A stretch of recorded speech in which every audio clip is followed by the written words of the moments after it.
मेरे बच्चे, जब भी आप अलजेब्रिक इक्वेशन में वैल्यू पुट करेंगे तो दो चीजों पे ध्यान देंगे। पहला, बच्चे वैल्यू पुट करते वक्त बहुत सारी चीजों पे ध्यान देना है। सही बात कहूं तो वैल्यू पुट करके आप गलत उत्तर की पहचान कर सकते हैं, सही उत्तर की नहीं। मेरे दोस्तों, आज मैं आपसे बात कर रहा हूं algebraic expression and algebraic identity.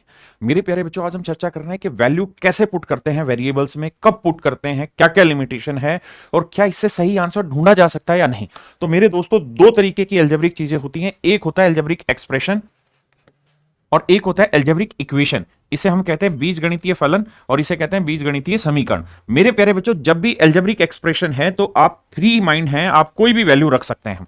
Algebraic expression जैसे मैंने लिखा 5x + 37, ये अलजेब्रिक एक्सप्रेशन है। अलजेब्रिक इक्वेशन है 5x + 37 = 0। यानी यहां लिमिटेशन आ जाती है कि x की एक डेफिनेट वैल्यू होगी, दो वेरिएबल है तो उसमें से कितने की वैल्यू पुट कर सकते हैं। लेकिन एक्सप्रेशन है तो आप जितनी मर्जी वैल्यू पुट करिए। मेरे बच्चे, जब भी आप अलजेब्रिक इक्वेशन में वैल्यू पुट करेंगे तो दो चीजों पर ध्यान देंगे। पहला, अगर नंबर ऑफ इक्वेशन और नंबर ऑफ वेरिएबल दोनों की संख्याएं बराबर हैं तो आप वैल्यू पुट नहीं कर सकते, आपको उस क्वेश्चन को डिटेल में ही सोल्व करना है। लेकिन अगर नंबर ऑफ इक्वेशन से ज्यादा है नंबर ऑफ वेरिएबल तो वहां आप वेरिएबल की वैल्यू पुट कर सकते हैं। और करना यह होगा कि अगर मान लीजिए 3 इक्वेशन है सवाल में और 5 वेरिएबल हैं तो आपको 3 वेरिएबल फिक्स करने होंगे। 3 वेरिएबल फिक्स करने होंगे, यानी जितनी इक्वेशन होगी उतने वेरिएबल आपको फिक्स करने होंगे। बाकी बचे वेरिएबल की वैल्यू आप जो मर्जी पुट करिए। बच्चे, वैल्यू पुट करते वक्त बहुत सारी चीजों पे ध्यान देना, एक एक करके समझाता हूं। सबसे पहले, जब भी आप वैल्यू पुट करें तो किसी भी हालत में बटे जीरो नहीं आना चाहिए। अगर बटे जीरो हो गया तो इनफिनाइट या अनडिफाइंड हो जाएगा। दूसरी चीज ये कि आप जब वैल्यू पुट कर रहे हैं तो ऑप्शन में देखें कि वेरिएबल है या न्यूमेरिकल है। अगर ऑप्शन वेरिएबल है तो हमें वैल्यू पुट करते वक्त यह भी ध्यान देना है कि जो हम वैल्यू रख रहे हैं कहीं उससे सारे ऑप्शन कॉन्ट्राडिक्ट तो नहीं कर रहे हैं। और अगर ऑप्शन न्यूमेरिकल है तो फिर हमें वैल्यू पुट करते वक्त ऑप्शन को ध्यान में रखने की जरूरत नहीं। तीसरा पॉइंट है मेरे बच्चे, जब भी हम वैल्यू पुट कर रहे हैं तो वैल्यू पुट करते वक्त हमें यह देखना है कि एक तो सबसे सिंपलेस्ट वैल्यू पुट करें, जैसे 0, 1, -1, छोटी छोटी वैल्यू पुट करें। दूसरा, हमें यह भी ध्यान देना है कि उन पार्ट में वैल्यू पुट करनी है जो सबसे ज्यादा बार आ रखे हैं, जिससे बहुत सारा हिस्सा खत्म हो सकता है सवाल को और सवाल इजी बने। चौथा पॉइंट यह है कि सवाल में वैल्यू पुट करते वक्त ये देखिए कि कौन सा ऐसा वेरिएबल है जिसकी आपको रिजल्ट में जरूरत नहीं है। सबसे पहला काम ये करिए, उसे 0 बनाइए। पांचवा पॉइंट मेरे प्यारे बच्चों, सारे वेरिएबल की वैल्यू एक साथ पुट मत करिए। ये देखिए कि हमें कौन से वेरिएबल की वैल्यू रखने पर सवाल बहुत जल्दी से मेरा उत्तर दे देगा। अलजेब्रिक एक्सप्रेशन पर आप कोई भी वैल्यू पुट करें।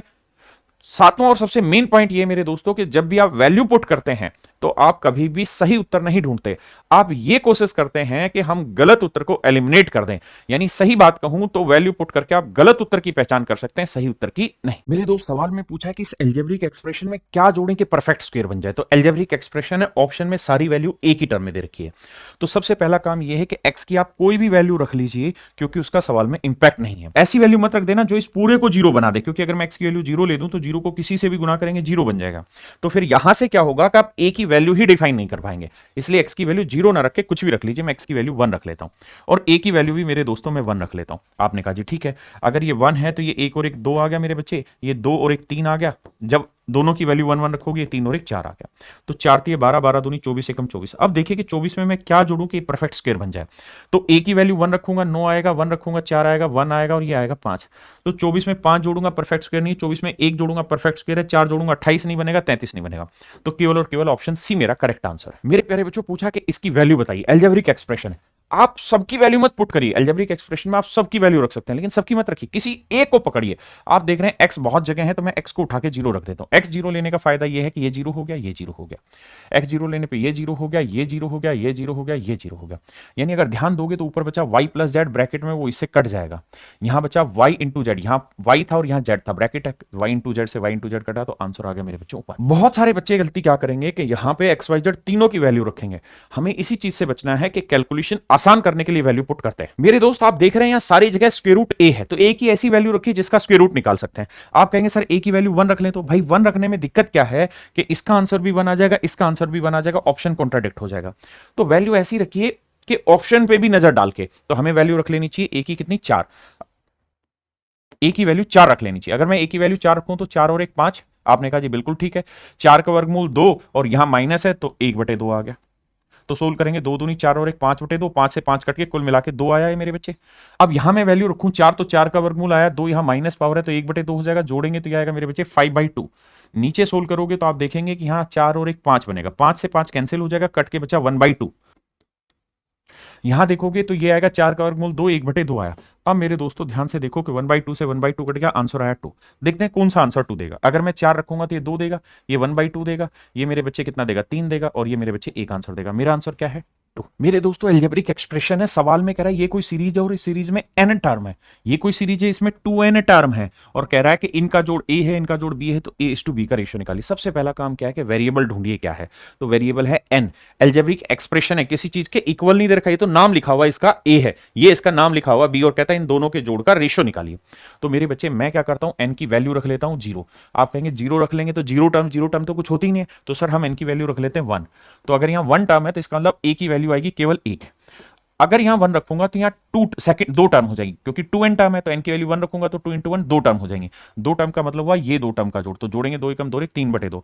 अब मेरे बच्चे सोल्व करोगे तो 2 से दोनों साइड गुना करोगे तो 2:3 मेरा आंसर होगा, यानी 2/3 इज योर राइट आंसर। मेरे बच्चे सीडीएस का क्वेश्चन है, पूछा कि इस सीरीज की n टर्म्स का जोड़ बताइए, तो इसमें वेरिएबल क्या है मेरे बच्चों, n टर्म है। n की वैल्यू उठा के रख लेता हूं 1। 1 का मतलब है कि केवल एक टर्म क्या है 1 की पावर 2, यानी मेरा आंसर आया 1। देखते हैं कौन सी टर्म 1 देगी, तो यहां 1 रखेंगे, यहां 1 रखेंगे, 2 और 1 3 से 3 कट के 2 आंसर, तो ये तो मेरा आंसर होगा नहीं। यहां 1 रखेंगे, ये 1 और 1 2, और 2 में से गया 3, 3 दूनी 6 कट के ये आंसर देगा 1 ही मेरा आंसर हो सकता है। यहां रखेंगे तो 1 3 4 में से गया 3 से 3 कट के ये भी आंसर 1 हो सकता है। यहां रखेंगे 1 और 5 6, ये मेरा आंसर नहीं होगा। मेरे बच्चों अगर वैल्यू रखने पे कॉन्ट्राडिक्ट आ गया तो सबसे पहले उन ऑप्शंस को हटा दीजिए जो गलत है, हाँ या ना। अब नेक्स्ट टाइम नई वैल्यू रखेंगे और केवल इन 2 में चेक करेंगे। जैसे इस बार मैं n की वैल्यू 2 ले लेता हूं, यानी 2 टर्म चेक कर लेता हूं। 2 टर्म चेक करूंगा, इसका उत्तर 1 आया, 3 का वर्ग 9, 9 और 1 10, 10 और 1 आंसर क्या है मेरे बच्चे 11। आप देखते हैं 11 आंसर आना चाहिए, n की वैल्यू 2 रखें तो। अगर यहां 2 रखेंगे तो 2 और 1 3 बना भाई, यहां 2 रखेंगे तो 2 का वर्ग 4, 4 दूनी 8, 2 दूनी 4 1, तो 8 और 4 12, 12 में से 1 गया 11, और यहां इनकी वैल्यू क्या है 2, तो 2 3 6 मेरे बच्चे आंसर आ गया 11। ये अभी भी राइट आंसर नहीं होगा क्योंकि हम गलत उत्तर छांट सकते हैं, सही नहीं। अब यहां रखेंगे 2 का क्यूब करेंगे तो भैया 8 आएगा, और यहां 2 का वर्ग 4 3 12 आएगा, और यहां 2, तो 12 8 20 में 2 गया 18, 6 ये आंसर नहीं आ रहा। तो मेरे बच्चे ऑप्शन बी मेरा करेक्ट आंसर। मेरे बच्चे ये भी एक अलजेब्रिक एक्सप्रेशन है, और लास्ट जो टर्म है वो n × n फैक्टोरियल है, n × n फैक्टोरियल है, तो हमने उसी n को ही वेरिएबल मान लेना है। तो मैं n की वैल्यू 1 रख लेता हूं।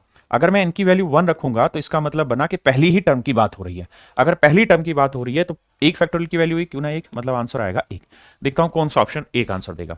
बच्चे ये 3 और 1 4 में 3 गया मेरे बच्चे 1 आंसर, ये आंसर होगा। यहां 1 और 1 2, 1 में 1 गया 0, तो आंसर 2 होगा, ये करेक्ट नहीं है। यहां रखेंगे तो 1 और 1 2 फैक्टोरियल की वैल्यू 2, 2 में से 1 गया 1, ये आंसर हो सकता है। आप जानते हैं ना 2 फैक्टोरियल का मतलब होता है 2 गुना 1, 3 फैक्टोरियल का मतलब होता है 3 गुना 2 गुना 1, ये होता है फैक्टोरियल का मतलब। अब आते हैं इसमें मेरे बच्चे, ये 2 में से 2 गया 0, ये मेरा आंसर नहीं।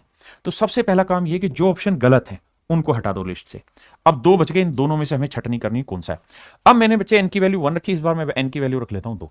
अगर n की वैल्यू 2 रख रहा हूं तो इसका मतलब मैं 2 टर्म पे चर्चा कर रहा हूं, इन 2 टर्म पे। हाँ जी, अगर देखेंगे तो इसका आंसर 1 आएगा, इसका 2 फैक्टोरियल की वैल्यू 2 2 दूनी 4, तो 4 और 1 5। तो देखते हैं कौन सा ऑप्शन मुझे 5 सा आंसर देगा। यहां रखते हैं 2 फैक्टोरियल की वैल्यू 2, 2 को 3 से गुना किया 6, जमा 2 माइनस 3, तो भैया 6 और 2 8, 8 में से 3 गया 5 मेरा आंसर है।